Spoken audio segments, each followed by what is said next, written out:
ఇప్పుడు మనం ప్రస్తుత జన్మతో విసుగు చెందే స్థితికి చేరాం.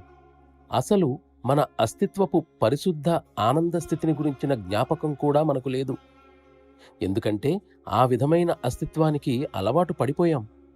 అంతేగాక ఆ మూల స్థితిని గురించిన జ్ఞాపకం కొంచెం కూడా లేకపోవడమే దీనికి కారణం. ప్రస్తుత స్థితి నుండి బయటపడాలంటే మనం మన స్వగృహానికి తిరిగి చేరుకోవాలి.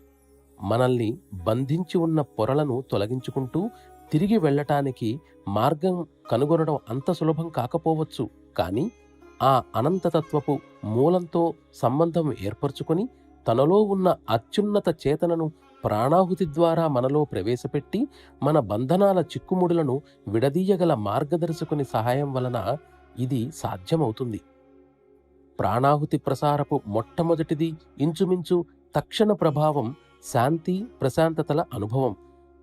ధ్యానంలో కలిగిన ఈ అనుభవాన్ని మాటలతో వర్ణించలేం.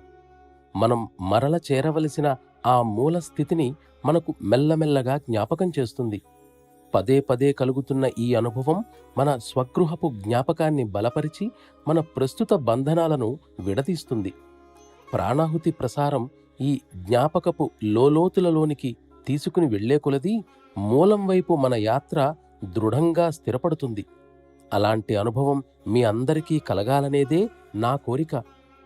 పరమాత్మ కృప ఈ లోకంలోనికి ప్రసరించి మానవులందరికీ శాంతి భద్రతలను ప్రసాదించుగాక.